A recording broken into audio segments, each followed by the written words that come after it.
Hello minasan! Konnichiwa! Another day, another vlog of our Jeju Island trip. And for today's video, we will go to Udo Island. Ito yung isa sa pinakapaborito kong napuntahan during our Jeju trip. Kaya naman samahan nyo kaming libutin ang tinatawag nilang Scotland of Korea. Let's go!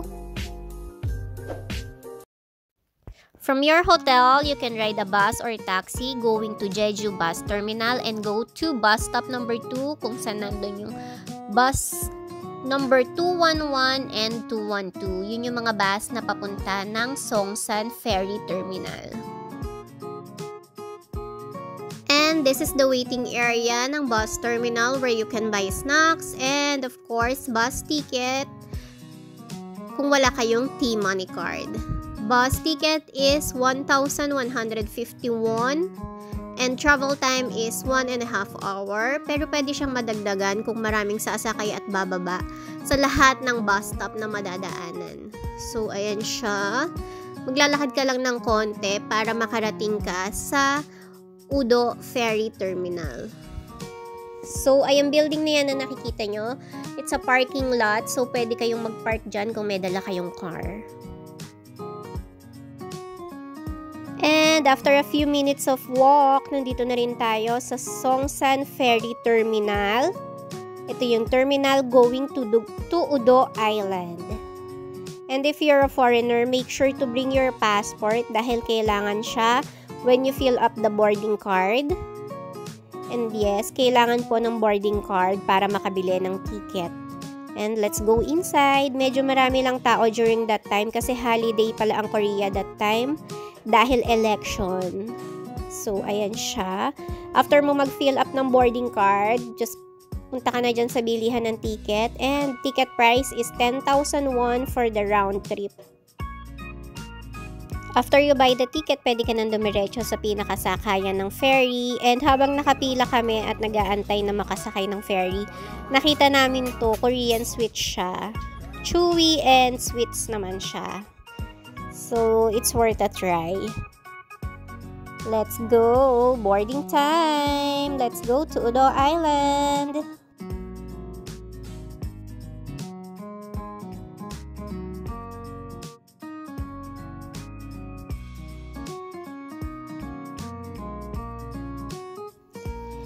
Ferry ride from Songsan Ferry Terminal to Udo Island is about mga 15 minutes. You will not get bored naman sa 15 minutes kasi maganda yung view.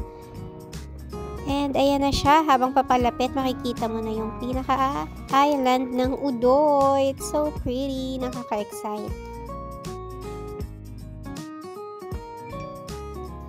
And pagbaba mo nga ng ferry, bubungad na sa'yo tong pinaka-trademark ng Udo Island, tong mga e-bike na to. Ayan, may isahan, may dalawahan. And, ayan yung gusto kong sakyan. Ayan siya. Kaya nga lang, madami kami. And hindi pwede ang dalawahan or isahan sa amin na e-bike. Dahil, dalawa lang yung may international driver's license sa amin. So, car ang aming i-rent. Magre-rent kami ng dalawang car para sa dalawang driver na may international license. Yes po, kailangan ng international driver's license para makapag-drive ka at makapag-rent ka sa Udo. Ayan, so cute!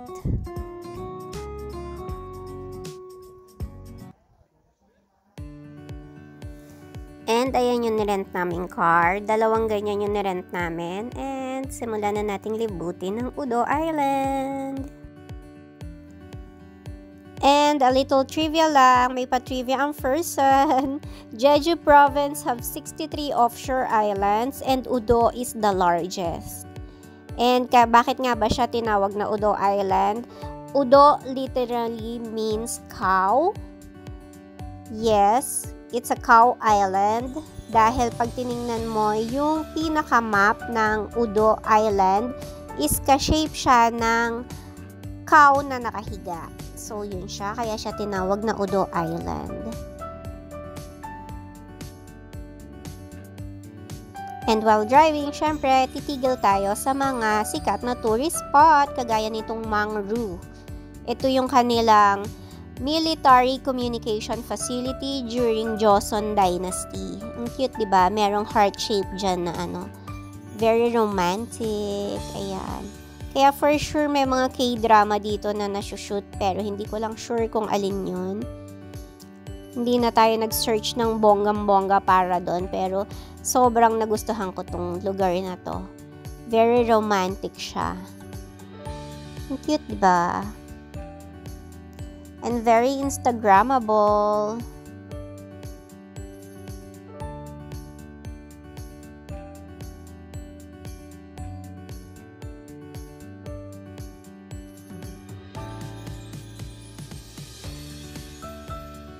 And sa buong island, marami kayong madadaanan na ganyan. Ayan siya, seaweed na binibilad siya.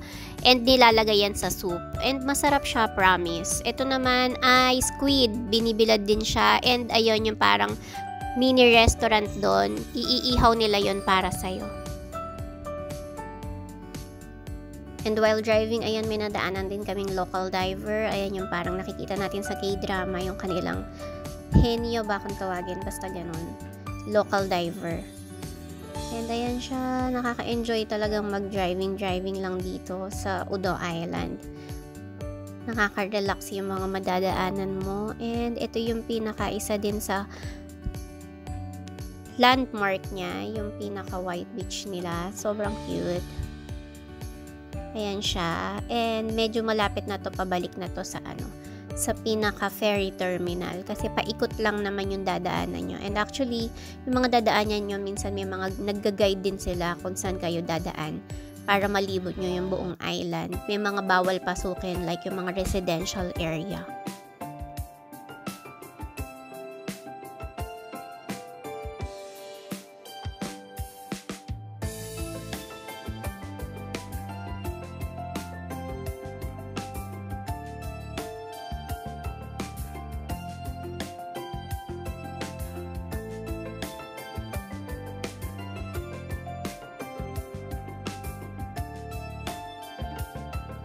And that's it. Ayan na. Bumabalik na tayo sa ferry terminal. Ayan, matatanaw nyo yung dumadating na ferry. And ayan, pagbalik na namin, babalik na kami sa aming hotel. Pagbalik namin ng hotel, ay hindi na kami nag-bus. Nag-taxi na kami pabalik ng aming hotel. And it cost us like Gomang won or 50,000 won. And syempre, to end the night, kain tayo ng bonggam-bongga. Ayan, samgyeopsal. Hindi ka nakarating ng Korea pag hindi ka kumain ng masarap na samgyeopsal. Yummers! Itadakimasu!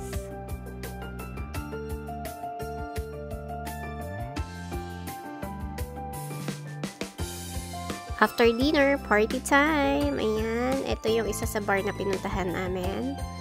So, may billiard siya and meron din siyang DJ dyan. And very affordable naman yung price dyan. So, yun lang and thank you for watching!